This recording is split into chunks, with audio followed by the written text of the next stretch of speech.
നേതാക്കന്മാരെയോ കുറ്റപ്പെടുത്തുകയല്ല നമുക്കിപ്പോ വേണ്ടത്. നമുക്ക് നമ്മുടെ രാജ്യം ഒറ്റക്കെട്ടായി നിന്നുകൊണ്ട് നമ്മുടെ മതേതരത്വത്തെ, നമ്മുടെ ജനാധിപത്യത്തെ, നമ്മുടെ രാജ്യത്തെ സംരക്ഷിക്കാനുള്ള സമീപനമല്ലേ സ്വീകരിക്കേണ്ടത്? അവിടെയാണ് പാക് തീവ്രവാദികൾ എന്ന് തന്നെ അഡ്രസ് ചെയ്യേണ്ടത്. അതെന്തുകൊണ്ട് ഉണ്ടാവുന്നില്ല? ഈ പാകിസ്ഥാൻ സ്പോൺസേഡ് തീവ്രവാദികളെ, ഈ TRF ഈ സംഘടനയിൽപ്പെട്ടവരെ കണ്ടെത്തി തക്കതായ ശിക്ഷ കൊടുക്കണം.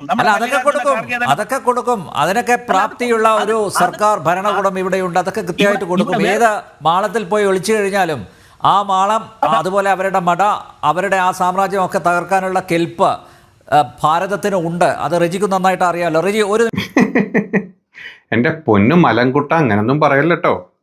ഈ പറഞ്ഞ 26 ആൾക്കാർക്ക് പൂ കൊടുത്തിട്ടല്ല ഭീകരർ പോയത്. 26 ആൾക്കാരെ ഇല്ലാണ്ടാക്കി കൊന്നൊടുക്കിയിട്ടാണ് പോയത്. ഇജ്ജ് പറഞ്ഞ മാളത്തിൽ കയറി അങ്ങോട്ട് അമിട്ട് പൊട്ടിക്കുന്ന 26 അല്ലെങ്കിൽ 56 ഇഞ്ച് ഇവിടെ പോയിരുന്നപ്പം. അതുകൊണ്ട് വെറുതെ എന്തിനാണ് നാണം കെടുന്നത്? നമ്മുടെ നാട്ടിൽ വന്നിട്ട്, നമ്മുടെ പെഹൽഗാമിൽ വന്നിട്ട് 26 ആൾക്കാരെ കൊന്നിട്ട് അമ്മമാർ പോയത്. ഉമ്മ കൊടുത്തിട്ടേ, അല്ലെങ്കിൽ പൂ കൊടുത്തിട്ട് പൂക്കാലം ഉണ്ടാക്കിയല്ല പോയത്. അതുകൊണ്ട് ഒരുപാട് മാളത്തിൽ കൊണ്ട് അമ്മിട്ട് പൊട്ടിക്കുന്ന വർത്താനൊക്കെ 4 ദിവസമായിട്ട് ഒരു ഗ്രൂപ്പ് ഫോട്ടോയും വെച്ചിട്ട് അങ്ങ് നടക്കുകയാണ്. അങ്ങ് സൗദിയിൽ നിന്ന് അവിടുത്തെ പര്യടനം കഴിഞ്ഞ് നേരെ തിരിച്ചു വന്നിട്ട് നേരെ കാശ്മീരിലേക്കല്ല പോയത്. നേരെ എങ്ങോട്ടാണ് പോയത്? ബീഹാറിലോട്ടെ.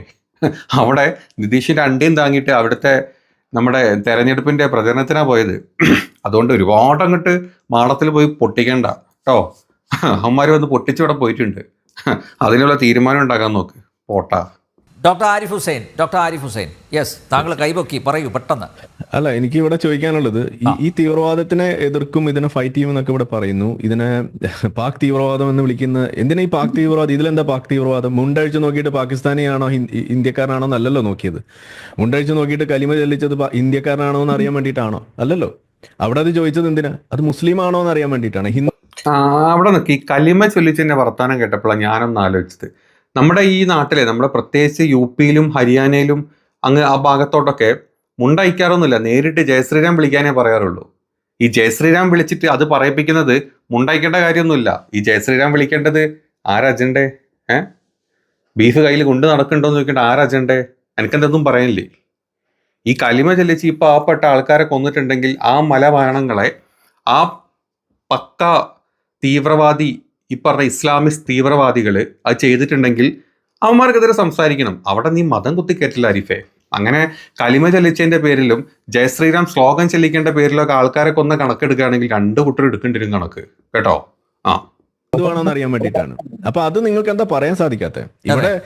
ഇവിടെ അത് പച്ചയ്ക്ക് പറയാൻ നിങ്ങൾക്ക് സാധിക്കുന്നില്ല. പിന്നെ നിങ്ങൾ പറയുന്ന ഈ തീവ്രവാദത്തെ നിങ്ങൾ ഇത് കണ്ടെയ്ൻ ചെയ്യും. പച്ചക്കാടാ പറഞ്ഞത്. ആ കലിമ ചെല്ലിപ്പിച്ചിട്ട് ഈ പാവപ്പെട്ട ആൾക്കാരെ കൊല്ലാൻ വന്ന പാകിസ്ഥാൻ മത തീവ്രവാദികളെ പച്ചക്കാണ് എല്ലാവരും ഇവിടെ പറഞ്ഞത്. അവിടെ നീ ഒരുമാതിരി ഊള വർത്താനം പറയാൻ നിൽക്കരുത് ആരിഫെ. അനക്ക് ഇവിടുത്തെ ഈ നാട്ടിലെ, അതായത് എന്താണോ ഈ പറഞ്ഞ പാകിസ്ഥാനി തീവ്രവാദികൾ ഈ നാട്ടിൽ വന്നിട്ട് ഈ മതത്തിന്റെ പേരിലും അല്ലെങ്കിൽ മുട്ടാമണി മുറിച്ചതിന്റെ പേരും നോക്കിയിട്ട് ആൾക്കാരെ കൊന്ന് ഇവിടെ വിഭജനം ഉണ്ടാക്കണം നോക്കിയോ, അതേ വിഭജനത്തിന് കൂട്ടുപിടിച്ച് നീ ഈ കേരളത്തിലെ സ്റ്റുഡിയോ, ഈ മലം സ്റ്റുഡിയോയിൽ വന്നിരുന്ന് നീയും പറഞ്ഞ സെയിമാ. ആ തീവ്രവാദിയും നീയും ഒരു മരവാണം തീവ്രവാദികളാണ്. രണ്ടും കണക്കാ, ഒരേ കണക്കിൽ കെട്ടണ്ടവന്മാരാ. അതിലിവിടെ ഇത്ര കുറ്റം പറയാനൊന്നുമില്ല കേട്ടോ. ഇതിനെ മുതലെടുക്കുന്നു എന്നൊക്കെ പറയും. ആരാ മുതലെടുത്തത്? ഞാൻ ഇന്നലെ VT ബലറാമിന്റെ ഫേസ്ബുക്ക് പോസ്റ്റ് കണ്ടു. അതിനകത്ത് ഒരക്ഷരം പോലും ഈ പറയുന്ന സാധനത്തെ കുറിച്ച് അവിടെ മിണ്ടിയിട്ടില്ല. എന്താ മിണ്ടാത്തത്? ഇത് പറയണ്ടേ? അതായത് ഇവിടെ നടന്ന ഈ തീവ്രവാദത്തിന്റെ രീതിയെ കുറിച്ച് നിങ്ങൾ പറയണ്ടേ? നിങ്ങൾ ഈ എന്താണ് ഗുജറാത്ത് കലാപത്തിന്റെ ഇടയിൽ നടന്നിട്ടുള്ള നടക്കാത്ത സാധനം അതിനകത്ത് നടന്നിട്ടുണ്ടെന്ന് പറഞ്ഞിട്ട് ഈ എന്താണ് മറ്റേ ശൂലം കുത്തിക്കയറ്റിന്റെ കഥയൊക്കെ നിങ്ങൾ പറയണത്, യഥാർത്ഥത്തിൽ അത് എവിടെയാണ് നടന്നതെന്ന് നിങ്ങൾക്കറിയോ? അത് നടക്കാത്ത സാധനം അതിനകത്ത് ഉണ്ട് എന്ന് പറഞ്ഞിട്ട് നിങ്ങൾ കഥ പറയുന്ന ആളുകൾ ഈ അപ്പൊ അനക്കതറിയില്ലല്ലേ? ശൂലം കുത്തില്ല. ശൂലം മറ്റേ തൃശൂലം മാത്രമല്ല, സാധനം മുട്ടാമണി വരെ കുത്തി കയറ്റിയിട്ടുണ്ട്. 9 മാസം ഗർഭിണിയായിട്ടുള്ള പെണ്ണിന്റെ അവിടെ ശൂലം, പല ടൈപ്പുള്ള ശൂലങ്ങൾ, പല ചെറ്റകളാണ് കുത്തിക്കയറ്റിയത്. എനിക്ക് അതൊന്നും അറിയില്ല. ശൂലം കുത്തിക്കയറ്റിയ ബജ്രംഗി വരെ വന്ന് പറഞ്ഞു ഞങ്ങൾ കുത്തിക്കയറ്റിയ വിവരം. കുത്തിക്കയറ്റിയവൻ വരെ പറഞ്ഞു. എന്നിട്ടും ഇപ്പോഴും എച്ചിയായിട്ടുള്ള നിനക്കത് അങ്ങോട്ട് അക്സെപ്റ്റ് ചെയ്യാൻ പറ്റുന്നില്ല. കാരണം എന്താണ്? നീ താങ്ങുന്ന അണ്ടി ഈ പറഞ്ഞ സംഖ്യകളുടെ അണ്ടിയാണല്ലോ. അപ്പൊ അതിനൊന്നും പറ്റാണ്ടിരിക്കണമെങ്കിലും ആ അണ്ടി പല സ്ഥലത്ത് ഇതുപോലെ തന്നെ കുത്തിക്കയറ്റണമെങ്കിലും നീ താങ്ങിയേ പറ്റുള്ളൂ ആരിഫേ. നീ താങ്ങണം. നീ അണ്ടി താങ്ങി തന്നെ ജീവിക്കണം. ആ അണ്ടി മുമ്പിൽ തന്നെ ജീവിക്കണം. എങ്കിലല്ല എൻ്റെ പോക്കറ്റിലോട്ടും എൻ്റെ അണ്ണാക്കിലോട്ടും കുത്തിക്കയറ്റാനുള്ള ഈ പൈസയും ചോറ് അരി നിനക്ക് കിട്ടുള്ളൂ അല്ലേ? അപ്പം താങ്ങണം, നീ താങ്ങന്നെ വേണം. നീ താങ്ങാൻ പറ്റിയ താങ്ങാണ് നീ, പിമ്പാണ് നീ. കറക്റ്റാ. തീവ്രവാദത്തിന്റെ ആ രീതിയെ നിങ്ങൾക്ക് പറയാൻ സാധിക്കാത്ത എന്താണ്? അത് തന്നെയാണ് നിങ്ങളുടെ ഈ പറയുന്ന ഇരട്ടത്താപ്പ് എന്ന് പറയുന്നത്. ഈ കോൺഗ്രസ് എന്ന് പറയുന്ന ഈ പാർട്ടി ഈ രാജ്യത്തെ കുട്ടിച്ചോറാക്കിയത് ഇതുപോലെ തന്നെയാണ്. അതായത് ഞാനിപ്പോൾ കഴിഞ്ഞ ദിവസം നമ്മളൊരു വീഡിയോ ചെയ്തിരുന്നു, അതിന്റെ ടൈറ്റിൽ തന്നെ ഇതാണ്, ഈ മുസ്ലിം ഐഡന്റിറ്റി പൊളിറ്റിക്സ് അത് നമ്മളുടെ ഇന്ത്യയെ മതേതരത്വത്തെയും ഈ ഡെമോക്രസിയെയും നശിപ്പിച്ചുകൊണ്ടിരിക്കുന്നു. ആ നശിപ്പിക്കുന്നതിന് വേണ്ടിയിട്ട് ഇന്ത്യയിൽ അവര് കൂട്ടാളികളായിട്ട് അവരുടെ പങ്ക് കച്ചവടക്കാരായിട്ട് കൂട്ടിയിരിക്കുന്ന ആരെയാണ്? അത് കോൺഗ്രസിനെയാണ്. അതിന്റെ കൂടെ ഇപ്പൊ കേരളത്തിലേക്ക് അത് ഇടതുപക്ഷം കൂടി ഉണ്ട്. ഇത് രണ്ടും കൂടി ചേർന്നിട്ടാണ് ഈ ഇന്ത്യ കുട്ടിച്ചോറാക്കിക്കൊണ്ടിരിക്കുന്നത്. ഇവിടെ ഈ കോൺഗ്രസ് ഈ നാട്ടിൽ ചെയ്ത, അല്ലെങ്കിൽ കോൺഗ്രസ് ഈ നാട്ടില് തീവ്രവാദികൾക്കെതിരെയും നീ പറഞ്ഞ പാകിസ്ഥാനികൾക്കെതിരെയും ഒക്കെ ചെയ്ത യുദ്ധത്തിന്റെ കണക്കൊന്നും തക്കുടുവാൻ അറിയില്ലല്ലേ? മോദിജി വന്നിട്ട് ഓരോ സ്റ്റേജിൽ വന്നിട്ട് 56 ഇഞ്ചിന്റെ കണക്ക് പറഞ്ഞ കണക്ക് മാത്രമേ നമ്മുടെ തക്കുടിന് അറിയുള്ളൂ അല്ലേ?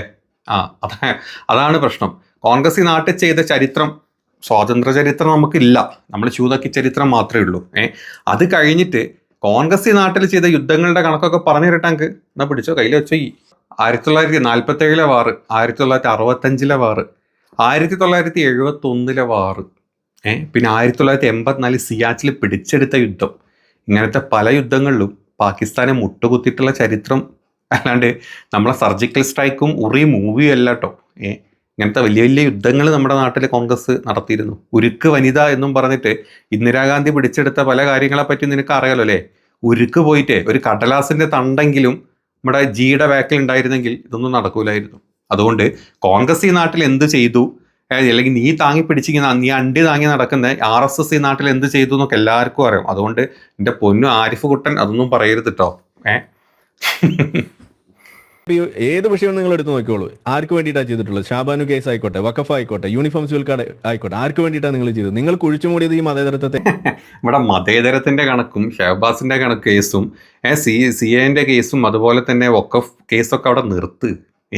ഈ പറഞ്ഞ ജാതി വ്യവസ്ഥ അങ്ങോട്ട് മൂത്ത് നിൽക്കുന്ന കാലത്തെ, നമ്മുടെ സ്വാതന്ത്ര്യം കിട്ടുന്നതിന് മുമ്പ് നീ പറഞ്ഞ RSS ഹിന്ദുത്വവാദികളടക്കമുള്ള നമ്മുടെ തീവ്ര ഉയർന്ന സവർണ ജാതിക്കാരെല്ലാവരും കൂടെ ഇവിടെ മുല വരെ കാട്ടി നടക്കണം എന്ന് പറഞ്ഞ കണക്കുണ്ടായിരുന്നു അല്ലേ?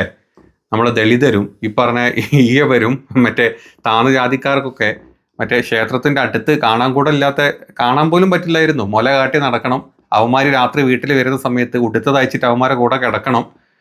സംബന്ധം കൂടാൻ വേണ്ടി നായന്മാര് പെണ്ണുങ്ങളെ കൂട്ടിക്കൊടുക്കണം. ഇങ്ങനത്തെ പല കാര്യങ്ങളൊക്കെ നമ്മുടെ നാട്ടിൽ ഉണ്ടായിരുന്നടാ. അതൊക്കെ സ്വാതന്ത്ര്യത്തോടു കൂടി, അതായത് ഹിന്ദുത്വവാദികൾ സ്വാതന്ത്ര്യത്തിൽ പങ്കെടുക്കാതെ നടന്ന സമയത്തും സ്വാതന്ത്ര്യത്തിന് വേണ്ടി പോരാടിയ ഇന്ത്യൻ നാഷണൽ കോൺഗ്രസും അതിന്റെ ബാക്കി ഇത്രയും കാലം കൊണ്ട് ഭരിച്ചു വന്നവരും ഈ നാട്ടിൽ ഇങ്ങനത്തെ സകലമാന ഇല്ലാത്ത ഈ പറഞ്ഞ അടിമത്വവും ഈ പറഞ്ഞ ഈ അടിമത്വവും അതുപോലെ തന്നെ മുല കാണിക്കലും മറ്റേ തൊട്ട് തീണ്ടായ്മയും ഇതൊക്കെ ഒഴിവാക്കി ഇവിടം വരെ എത്തിച്ചിട്ടുണ്ടെങ്കിലേ, ഇത്രയും കാലം ഈ രാജ്യത്തിനെ കൊണ്ട് നടന്നിട്ടുണ്ടെങ്കിൽ അവർക്കറിയാം ഇവിടെ എന്ത് ചെയ്യണം എന്നുള്ളത്.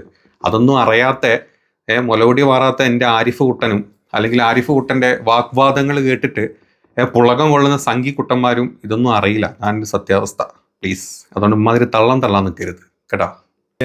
ഇന്നിപ്പോ നിങ്ങൾ ഈ തീവ്രവാദത്തിന്റെ വിഷയം വരുമ്പോൾ അതിന്റെ യഥാർത്ഥ വിഷയത്തെ നിങ്ങൾക്ക് അഡ്രസ് ചെയ്യാൻ കഴിയുന്നില്ല, അതിന്റെ രീതിയെ നിങ്ങൾക്ക് പറയാൻ കഴിയുന്നില്ല, അതിനെ പരിഹരിക്കണമെന്ന് നിങ്ങൾക്ക് ആഗ്രഹമുണ്ടെന്നുണ്ടെങ്കിൽ അതിന്റെ യഥാർത്ഥ കാരണത്തെ, ആ രോഗ കാരണത്തെ നിങ്ങൾക്ക് മിണ്ടാൻ കഴിയുന്നില്ല. ഇസ്ലാമികമായിട്ടുള്ള ഡോക്ട്രിൻസ് ആണ് ഇതിന്റെ പിന്നിലുള്ളത് എന്ന് പറയാൻ നിങ്ങൾക്ക് സാധിക്കുന്നുണ്ടോ? ഈ ഗസ്വായ ഹിന്ദ് എന്ന് പറയുന്ന ഈ ഇസ്ലാമിലെ ഡോക്ട്രിൻ, അതിനെക്കുറിച്ച് നിങ്ങൾക്ക് വല്ല ABCD അറിയോ? അത് ഈ തീവ്രവാദികൾ ഇസ്ലാമിക് ഡോക്ട്രിൻ എന്താണതെന്ന് പറഞ്ഞുതരും. ഖുറാനിൽ എഴുതി വെച്ചിട്ടുണ്ടോ? ഖുറാനിൽ വെച്ചിട്ടുണ്ട് ഗസ്വായ ഹിന്ദ് എന്നുള്ളത്. ഹിന്ദിനെ അന്യമതസ്ഥ ഹിന്ദിനെ കൊല്ലണം എന്ന് എവിടെയെങ്കിലും എഴുതി വെച്ചിട്ടുണ്ടോ? ഇല്ല. അത് എൻ്റെ പൊന്നുമോൻ ഉണ്ടാക്കിയിട്ടുള്ള പടച്ചിട്ടുള്ള എൻ്റെ പൊന്നുമോൻ്റെ ഖുറാനിൽ ഉണ്ടാക്കിയിട്ടുള്ള സാധനങ്ങളാണ്. അതുകൊണ്ട് ഇമ്മാതിരി തള്ളാൻ നിൽക്കരുത്. അതേ ഗസ്വായ ഹിന്ദ് പഠിച്ച ഖുറാനിൽ അത് വെച്ചിട്ടുണ്ടെങ്കിൽ നീ പറഞ്ഞ അതേ ഖുർആൻ പഠിച്ചിട്ടുള്ള ആൾക്കാരാണ് അവിടുന്ന് ഇന്നലെ മുതൽ 2 ദിവസമായിട്ട് എങ്ങനെയെങ്കിലും ഈ പറഞ്ഞ തീവ്രവാദികളെ പിടിച്ചു തരണേ അല്ലെങ്കിൽ അവിടെ പെട്ടുപോയ ആൾക്കാരെ കൊണ്ട് എത്തിച്ചു തരണേ, അല്ലെങ്കിൽ എത്തിക്കാൻ വേണ്ടിയിട്ട് എല്ലാം ചെയ്യുന്നത് ഈ പറഞ്ഞ ഗസ്വായ ഹിന്ദ് ഖുർആൻ നീ പഠിപ്പിച്ചില്ല. നീ പറഞ്ഞിട്ടുള്ള സംഭവം പഠിച്ച മുസ്ലിങ്ങളാണ്. അതുകൊണ്ട് പൊന്നാരിഫേ ഉമ്മാതിരി തള്ളരുത്. സുഖമാണ് ഈ മലൻ ടി വി ഒരു ഒരു സുഖമുണ്ട്. ഇതപ്പുറത്ത് മലൻ നമ്പ്യാരുണ്ടാവും ഇത് ആങ്കർ ചെയ്യാൻ വേണ്ടിയിട്ട്.